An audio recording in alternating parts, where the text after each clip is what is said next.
부자일기 시청자 여러분들 안녕하세요. 이더리움 역사상 가장 큰 업데이트라고 불리는 이더리움의 EIP1559에 대해서 알아보겠습니다.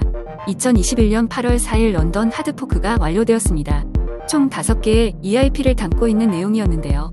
EIP는 이더리움 임프루브먼트 프로포즐의 약자입니다. 그중 EIP1559는 이더리움이 현재까지 진행했던 업그레이드 중 가장 의미 있는 것으로 평가받고 있습니다. 요약하자면 이더리움 네트워크 수수료 지불 방식에 대한 개선 내용입니다. 영상을 끝까지 시청하시면 이더리움 EIP1559에 대해서 핵심 내용을 쉽고 간단하게 이해하실 수 있어요. 우선 런던 하드포크에 대해서 알아볼게요. 런던은 개발자 컨퍼런스의 위치를 따서 붙인 것으로 큰 의미는 없습니다. 그렇다면 하드포크는 무엇일까요? 상반되는 개념인 소프트포크의 경우 기존의 주요 블록체인 규칙을 유지하되 부분적인 업데이트를 하는 것입니다. 예를 들어 소프트포크는 마이크로소프트 소프트웨어 업그레이드와 유사한데요. 오피스 365에서 작성한 워드 파일을 워드 2013에서 작업할 수 있고 워드 2013에서 만든 워드 파일은 오피스 365에서 작업을 할 수 있습니다. 즉 새로운 블록체인과 기존의 블록체인이 호환이 된다는 특징이 있습니다. 반면 하드포크는 블록체인 자체를 새로운 블록체인으로 갈아타는 수준의 대규모 업그레이드 작업입니다. 블록의 규칙을 근본적으로 바꾸는 것으로 새로운 블록체인은 과거의 블록체인과 호환이 되지 않습니다. 이더리움은 지난 6년간 벌써 9번의 하드포크가 있었는데요. 블록체인 노드 혹은 참여자들의 합의가 이루어지지 않는다면 하드포크를 진행할 때 새로운 코인이 생길 수 있습니다. 블록체인 합의가 되지 않는 경우의 대표적인 예가 2016년 해커에게 이더리움 총 발행량의 10%가 해킹되는 사건이 터졌을 때 참여자 간의 합의가 이루어지지 않아서 이더리움과 이더리움 클래식이 하드포크된 사례가 있습니다. 런던 하드포크 내용 중 EIP1559는 이더리움 네트워크 수수료 방식을 변경한 것인데요.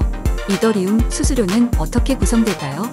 이더리움 블록체인에서 이더리움을 보내거나 서비스 이용을 하기 위해서 이더리움을 지불할 때 가스라는 수수료를 지불해야 합니다. 많은 분들이 혼동하시는 게 이더리움과 가스가 같다고 생각하시는데요. 수수료로 지불되는 화폐는 이더리움으로 표시되지만 수수료의 단위로 쓰는 가스와 화폐의 단위로 쓰는 이더와는 개념적으로 다릅니다. 가스 가격을 표시하는 외에는 이더리움의 가장 작은 단위입니다. 한국 원화로 본다면 1원이 가장 작은 단위인데요. 이더를 웨이로 환산하면 100경웨이입니다. 너무 숫자가 크기 때문에 보통 1기가웨이라고 10억 웨이를 가스 비용을 표시할 때 사용하지요. 1이더는 10억 기가웨이입니다. 그러면 업데이트 전의 기존 가스 시스템을 살펴볼까요? 업데이트 전에는 이더리움 수수료는 높은 가격을 쓴 사람이 낙찰받는 경매 방식이었습니다. 각 사용자마다 블록체인 위에서 이더리움으로 거래할 때 수수료로 가스를 몇 개 낼지 정해서 높은 순서대로 블록체인에 포함되는 방식입니다.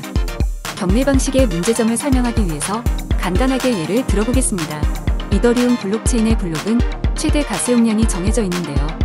쉽게 설명하기 위해서 한 블록의 최대 가스 용량을 총 120가스라고 가정해 볼게요. A, B, C, D라는 총 5명의 사람들이 있는데요. 모두 이더리움 블록체인의 100번째 블록에 자신의 거래를 포함시키기 위해서 각자 사용하고자 하는 가스를 썼습니다.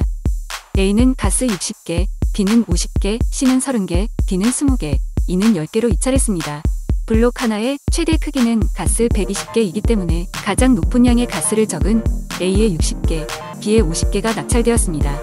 또 블록에 10가스의 용량이 남아있기 때문에 가장 낮은 가스를 쓴 E가 낙찰되었습니다.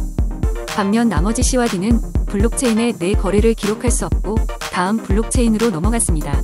즉 기존의 경매 방식은 내 거래가 꼭 블록체인에 기록된다는 보장이 되지 않는 불확실성이 있습니다. 두 번째 문제는 가스 가격의 높은 변동성입니다. 오른쪽 그림은 가스 가격을 표시한 것인데 중간에 가스 가격이 폭등하는 것을 보실 수 있어요. 이더리움 네트워크 사용량이 증가하면서 가스 가격도 변동성이 매우 높아지는데요. 최근 디파이나 NFT와 같은 기술들이 활용되고 이더리움 기반의 스테이블 코인들이 사용되자 이더리움 블록체인의 사용자들이 몰리고 가스 가격이 상승한 것을 보실 수 있어요.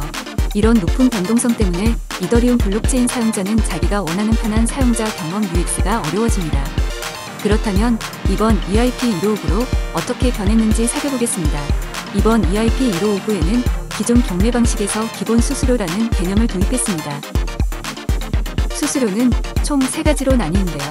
기본 수수료인 베이스피와 채굴자들에게 지급하는 팁인 우선순위 수수료가 있습니다. 그리고 맥스피 최대 수수료를 설정할 수 있어요. 우선 기본 수수료는 이더리움 블록에 포함되기 위해서 필요한 최소 수수료입니다. 사용자나 채굴자가 설정하는 것이 아니라 네트워크에서 자동적으로 설정하는 것입니다. 이더리움 네트워크의 수요가 증가할수록 기본 수수료는 증가하는 것이지요. 2017년 ICO, 2021년 NFT와 같은 이더리움 거래가 폭증할 때에는 기본 수수료가 증가하여 불필요한 이더리움 거래를 감소시키는 조절 역할을 알고리즘이 하도록 지정했습니다. 또한 기본 수수료는 이더리움 블록이 생겨날 때마다 모두 소각이 되는데요. 이에 대한 영향으로 이더리움 네트워크 사용량이 증가하면서 공급량이 감소될 것이라는 전망도 있습니다. 우선순위 수수료는 기본 수수료에서 추가로 채굴자에게 따로 지불하는 수수료입니다. 빠른 시간 내에 보내야 할 이더리움 거래나 꼭 블록체인에 포함되어야 할 거래가 있다면 사용할 수 있는 기능입니다. 쉽게 설명하자면 레스토랑에서 웨이터에게 비싼 팁을 내고 더 좋은 서비스를 요청하는 것이지요. 채굴자에게 인센티브를 따로 제공하는 기능을 제공함으로써 현재 채굴자 방식에서 지분 방식으로 변할 때까지 안전성을 유지해주는 역할을 합니다. 마지막으로 최대 수수료 개념은 사용자가 원하는 경우에 최대 수수료를 설정하는 기능입니다. 최대 수수료의 기본 수수료와 팁을 제한 나머지를 사용자에게 되돌려주는 방식입니다. 이번 수수료 구조 변경의 영향은 뒤에 더 자세히 다뤄보겠습니다. 또한 이더리움 블록체인상 블록의 최대 용량이 125만 가스에서 250만 가스로 상승했습니다. 장기적인 목표는 전체적인 블록 크기의 125만 가스를 유지하지만 2017년 ICO, 2021년 NFT와 같은 이더리움 거래가 폭증할 때를 대비해서 항시 목표 크기보다 더 큰 용량으로 확대했습니다.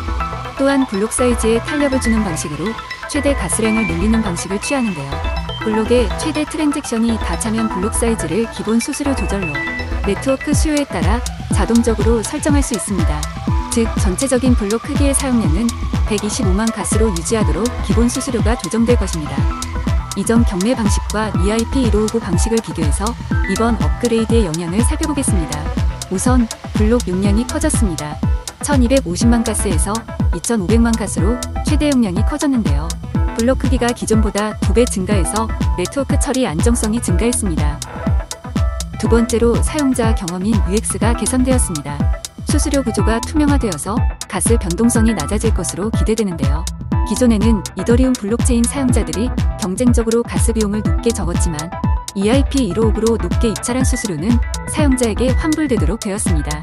기존 경매 방식에서 가스 수수료가 모두 채굴자에게 제공되는 것과는 다릅니다. 마지막으로 이더리움 공급량이 줄어들 것이라는 전망이 있습니다. EIP1559에서 기본 수수료가 모두 소각되기 때문에 이더리움 생태계가 성장하면서 거래량이 증가하면 전체 이더리움 코인 수가 줄어들 것입니다. 마지막으로 1559 업그레이드 방식은 내년에 있을 이더리움 2.0에 대한 기대를 키워주고 있습니다. 이번 런던 하드포크는 지분증명 POS 컨센서스 메커니즘을 도입하는 것을 목표로 하는 이더리움 2.0의 디딤돌 역할을 합니다. 이더리움 2.0은 이더리움의 블록 합의 구조를 작업 증명 프루프 오브 워크에서 지분 증명 프루프 오브 스테이크로 전환하는 것인데요.